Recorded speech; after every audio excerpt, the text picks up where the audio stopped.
जी हां दर्शकों, शुरुआत ऐश्वर्या के एजेंडा से। दर्शकों, मैं आपको सिर्फ इतना बता रहा हूं कि आज अगर उत्तर प्रदेश में और उत्तराखंड में, देश में जहां भी किसी भी धर्म की, किसी भी मजहब के मानने वालों का कोई प्रोसेशन यानी यात्रा या उनका कोई समागम या उनका कोई बड़ा धर्म सम्मेलन किसी भी धर्म का, किसी भी मजहब का होता है, तो उनके अपने कुछ नियम होते हैं। अभी कुछ दिन पहले मुहर्रम निकला है, बहुत शांतिपूर्वक निकला है। एक दो जगह दिक्कतें हुई है, मुहर्रम के विजुअल्स ऑन एयर। मुहर्रम निकला, उसमें ताजिया लेके निकलते हैं, विजुअल्स नहीं मूव हो पा रहे, तो full frame Aishwarya Kapoor, thank you very much director साहब, मैं आपको डायरेक्ट कर देता हूं अंदर से, आपसे नहीं हो पा रहा है, क्योंकि मैं सिर्फ इतना बोल रहा हूं, चाहे कोई भी धर्म हो, कोई भी मजहब हो, उसके अपने कुछ नियम होते हैं और वो मान्य होते हैं। अभी मुहर्रम निकला है, जैसे मैंने कहा शांतिपूर्वक निकला ना, क्योंकि एडमिनिस्ट्रेशन मेड श्योर कि शांति से होना चाहिए। उनके अपने कुछ नियम हैं, उनकी अपनी कुछ प्रक्रियाएं हैं, उनके अपने कुछ नियम हैं, उनके मजहब के हिसाब से जो वो फॉलो करते हैं वो ठीक।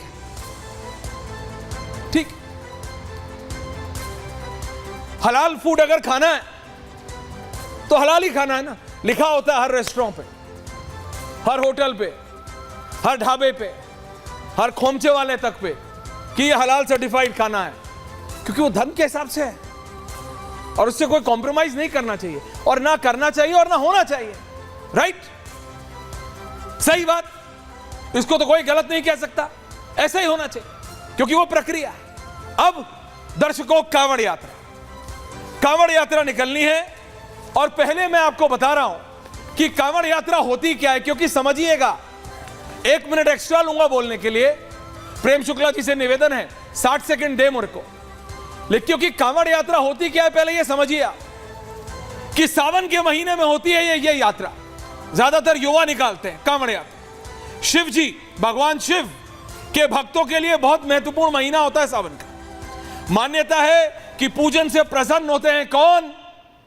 भोलेनाथ। शिव जी को खुश करने के लिए कांवड़ यात्रा की जाती है। मान्यता है कि यात्रा से मनोकामना पूरी होती है। यात्रा शुरू होने से पहले श्रद्धालु जल लेने जाते हैं। भक्त गंगा, नर्मदा, शिप्रा नदियों का जल भरते हैं। श्रद्धालु इन नदियों से जल लेकर वापस लौटते हैं। कांवड़ को कंधे पर रखकर यात्रा करते हैं श्रद्धालु। यात्रा करने वालों को कांवड़िया कहा जाता है, इसलिए कांवड़ यात्रा कांवड़िया। श्रद्धालु नंगे पैर या पैदल कांवड़ यात्रा करते हैं।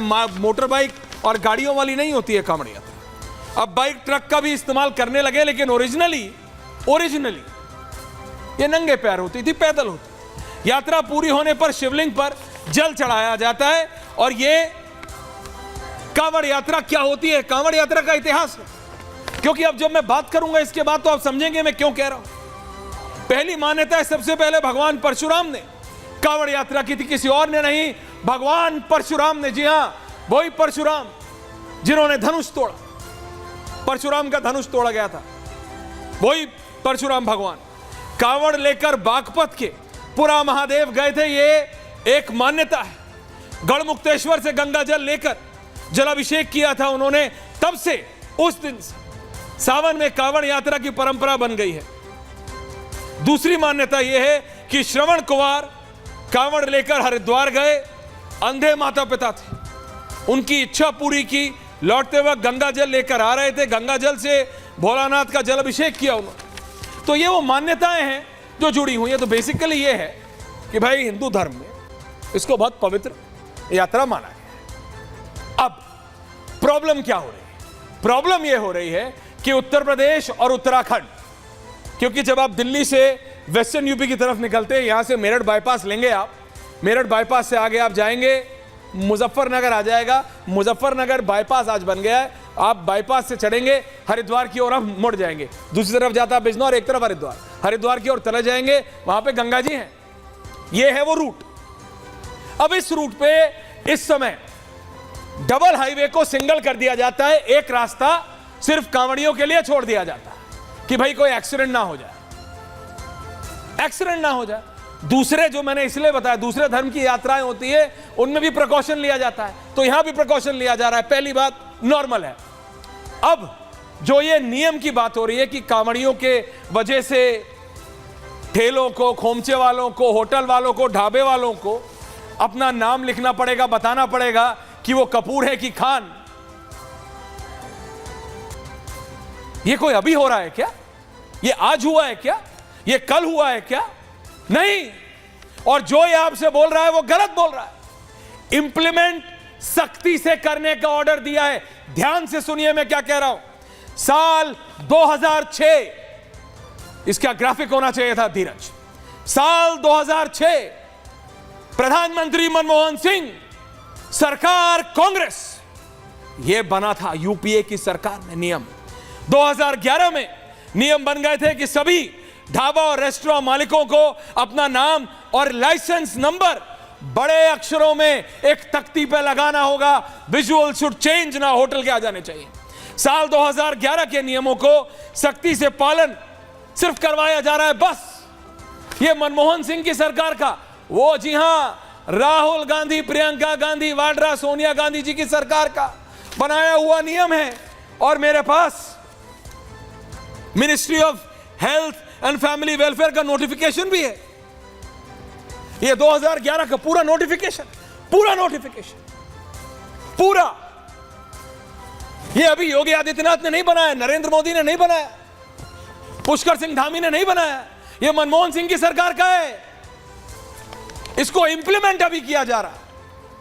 उन्होंने बोला था कि लाइसेंस प्लेट के साथ नाम लिखो तख्ती पर, और मैं बोल रहा हूं नाम लिखने में किसी को प्रॉब्लम नहीं है। मेरा नाम ऐश्वर्या कपूर है, मेरे को बताने में खराबी होती है? नहीं। अभी प्रेम शुक्ला जी आएंगे, उनको नाम बताने में दिक्कत होगी? नहीं। अभी अजीज खान साहब आएंगे समाजवादी पार्टी के, उनको बताने में दिक्कत होगी? नहीं। वी प्राउडली से, हम गर्व से कहते हैं। अजीज खान साहब गर्व से बोलेंगे मेरा नाम अजीज खान है। प्रेम शुक्ला जी उतने ही गर्व से बोलेंगे मेरा नाम प्रेम शुक्ला है। दिक्कत किनको होती है? जो झूठ बोलते हैं। दिक्कत उनको होती है जिनके दिमाग में फितूर होता है। दिक्कत उनको होती है जो कुछ गड़बड़ करना चाहते हैं, और दिक्कत उनको होती है जो सौहार्द बिगाड़ना चाहते हैं, जो माहौल खराब करना चाहते हैं। एंड नाउ वो गंदगी वाले visual should be on air now. मैं आपको बता रहा हूं, और मैं आपको बता रहा हूं प्रॉब्लम क्यों है। विजुअल नंबर 1, हापुड़ उत्तर प्रदेश का। गरिमा जी चला दीजिए जरा, ग्रिड और टॉप बैंड कम करके हटा दीजिए, टॉप बैंड और पूरा विजुअल दिखाइए ताकि दर्शकों को समझ आ जाए। Thank you ma'am. Hapur Uttar Pradesh. आप मुझे बताइए, मैं एक बात पूछ रहा हूं, आपके घर पे कोई आता है, अजीज खान साहब हो, प्रेम शुक्ला जी हो, मैं हूं, कोई भी हो, सारे पैनलिस्ट हो, किसी भी धर्म में हो, हिंदू मुस्लिम सिख ईसाई, कोई गंदा करके खाना खिलाता है किसी को? नहीं। वो आदमी, उसको हिंदू और मुसलमान के तौर पे नहीं देखा जाना चाहिए।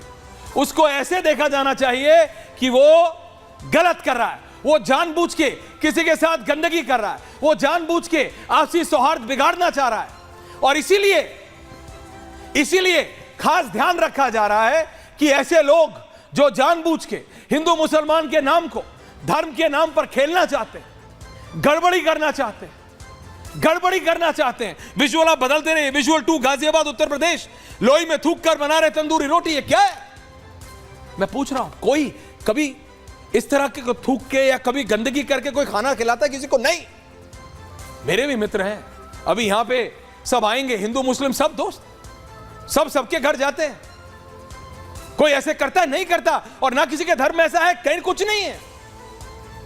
ये जानबूझ के वो लोग करते हैं जो आपसी सौहार्द बिगाड़ना चाहते हैं। और बात समझिए, जब एक्शन लिया जाएगा ऐसे लोगों पर, तो ये लोग सबसे पहले, और कुछ खास राजनेता खड़े होकर बोलेंगे देखो ये मुसलमान है, देखो ये हिंदू है। कांग्रेस ने तो कह दिया दलित के खिलाफ, कांग्रेस तो दलित की राजनीति देख रही है। कांग्रेस ने कहा देखो दलितों को टारगेट करने के लिए कह रहा हूं। मैं कह रहा हूं नहीं, जो गलत है वो गलत है, जो गंदगी फैला रहे हैं वो गंदगी फैला रहे हैं, उनको आप धर्म में क्यों बांट रहे हैं? ये तो वही बात हो गई जो कहते थे कि एक धर्म खास के आतंकी। नहीं, आतंकवादी आतंकवादी होता है, वो किसी धर्म का ना था, ना होगा, ना हो सकता है। और इसीलिए मैं आपसे कह रहा हूं, यह बात उसको ऐसे बोला जा रहा है कि देखो खास मुसलमानों को ऐसा किया गया, तख्ती लगाओ। नहीं, उनको बोला गया जो झूठ बोलते हैं। अब यहां से निकलिए, दिल्ली से निकलिए, अब तो मेरठ बाईपास बन गया है बड़ा वाला, पहले नहीं होता था। मोदी नगर जाइए, बहुत मशहूर एक चाट वाले की दुकान है, पुलिस स्टेशन के बिल्कुल बगल में, गुप्ता जी का, वहां लोग खाते हैं, सबको पता है क्या है। उससे आगे जाइए, मामा का ढाबा आता है, शाम का ढाबा आता है, शिव ढाबा आता है, सरदार जी का ढाबा आता है, खान साहब का ढाबा भी आता है। जिसको जहां मन है, जैसा खाना है खाइए। क्या आप कह रहे हैं कि चांदनी चौक में जाके बड़े बड़े रेस्टोरेंट्स में लोग नॉनवेज नहीं खाते? जो खाते हैं, मैं नहीं खाता, वो मेरा पर्सनल है, पर जो खाते हैं क्या उनको नहीं पता कि वो किसके? सबको पता है भाई। मैं कह रहा हूं, अगर मैं कपूर हूं और मैं लिख रहा हूं खान, तो वो गलत है, दैट्स मिसलीडिंग। और मैं अपने पैनलिस्ट से रिक्वेस्ट कर रहा हूं, प्लीज आ जाइए, मैं बोलते बोलते शुरू कर दूंगा, देयर इज नो पैकेज। किसी के साथ झूठ क्यों बोला जाए, पहला बात यह। और दूसरी बात यह कि रोटी पर थूक के क्यों खाया जाए। और सरकार सिर्फ इतना चाहती है क्योंकि यह एक धार्मिक यात्रा है, और इसलिए मैंने आपको बताने के लिए समय लिया कि कांवड़ यात्रा क्यों महत्वपूर्ण है, किस लिए महत्वपूर्ण है। वहां गंदगी बर्दाश्त नहीं हो सकती किसी भी धर्म में। कोई व्यक्ति अपने धर्म की पवित्र यात्रा पर निकला हुआ है और उसको पता लगे कि उसको थूक के रोटी खिला दी गई, तो जब पुलिस एक्शन लेगी, वो कपूर हो या खान हो, उसमें तो एक्शन लिया जाएगा। तो बाद में उसमें यह राजनीति ना हो कि देखो ये मुसलमान है इसलिए पहले क्लियर कर दिया गया है। और ये नियम 2006-2011 का बनाया हुआ है मनमोहन सिंह की सरकार में कि आपको अपना नाम और लाइसेंस नंबर लिखना होगा। और खराबी क्या है? अगर मेरे साथ यहां पे रंगरेज साहब बैठे हैं तो मैं रंगरेज साहब बोलता हूं ना, मैं रमेश जी नहीं बोलता। और ना वो अपना नाम रमेश बताते हैं, रंगरेज जी बताते हैं, और वे पूरा दमखम बताते हैं, because he is proud and we are all proud of who we are. हम सब भारतीय हैं, यस, लेकिन उसके बाद हम हैं जो, इसको डिवाइड करने का देखा जा रहा है। तो कांग्रेस तो नियम लाई थी। बात सिर्फ इतनी है लोगों कि कुछ लोग, दर्शकों, कुछ लोग जानबूझ के गंदगी फैलाते हैं, वो आदत है उनकी। आप उनका बेंट ऑफ माइंड बोलिए, आप उनका खुराफाती दिमाग बोलिए, शैतानी दिमाग बोलिए, वो इधर, उनको किसी धर्म में नहीं देख। भाई आतंकवाद नहीं करते क्या? कोई धर्म बोलता है क्या कि आतंकवाद करो? नहीं। फिर कोई धर्म यह नहीं बोलता कि थूक के रोटी खिलाओ, आटे की लोई में थूको। मैं तो बता रहा हूं, आप विजुअल चलाइए गरिमा जी, मेरे पास तो क्या क्या है, फलों पर, सब्जी, और लोगों ने लाइव पकड़ा है, मैं बोल नहीं सकता। वो साहब माफी मांग रहे हैं, गलती हो, he was urinating on vegetables. वो सब्जियां सबके घरों में जाएंगी, बच्चे खाएंगे, किस लिए? ये लोग किसी धर्म के नहीं, कोई धर्म नहीं बोल नहीं सकता और ना बोलता है। ये जानबूझ के गड़बड़ करने वाले लोग हैं। और इसीलिए सरकार कह रही है जो नियम है 2011 का, उसको फॉलो करो, सख्ती से फॉलो करो। फूल देखिए, भगवान को फूल की माला चढ़नी है, चादर भी चढ़ती है, वो गंदी नहीं चढ़ती ना। अगर किसी पीर पे चढ़ती है बिल्कुल साफ चढ़ती है, और वैसे ही होनी चाहिए। भगवान को माला चढ़े साफ होनी चाहिए। थूक के माला चढ़ा रहे हैं। ये सब वायरल वीडियोस हैं जो आपने देखी होंगी, ये नहीं है कि आप पहली बार देख रहे हैं। लेकिन बात सिर्फ इतनी है, मैं आपको यह बता रहा हूं, इसके पीछे का सोच यह है क्योंकि जो गड़बड़ी करने वाले लोग होते हैं वो तो करते हैं। और इसीलिए पुलिस भी है कि पुलिस एक्ट करेगी, और पुलिस जब एक्ट करेगी तो आप देखेंगे यही स्टूडियो होंगे, यही लोग होंगे, हिंदू मुसलमान की डिबेट होने लगती है कि देखो बाबा की पुलिस ने, जी गरिमा जी जा रहा हूं जतिन के पास, कि बाबा की पुलिस ने मुसलमानों को टारगेट कर लिया। कांग्रेस आजकल दलित की राजनीति कर रही है तो बोलेगी देखो बीजेपी ने दलितों को टारगेट कर लिया। जिसका जो मन आएगा बोलेगा, लेकिन रियलिटी कोई बताएगा नहीं। रियलिटी ये है टू स्टे अवे फ्रॉम गंदगी, दैट्स इट। और ये किसी धर्म के नहीं है, ये किसी मजहब में नहीं। कोई धर्म, कोई मजहब नहीं कहता गंदगी करने के लिए। एवरीवन वांट्स साफ सफाई, सब जगह, हर सबको बोला गया। सिर्फ मुसलमानों को बोला है क्या? नहीं। सिर्फ दलित भाइयों बहनों को बोला है क्या? नहीं। अगर आचार्य राज मिश्रा चला रहे हैं तो उनको भी बोलना पड़ेगा। अजीज खान साहब चला रहे हैं उनको, प्रेम शुक्ला जी चला रहे हैं उनको, मैं चला रहा हूं मैं, जुनैद हैरिस साहब चला रहे हैं वो, सरवर साहब चला रहे हैं वो।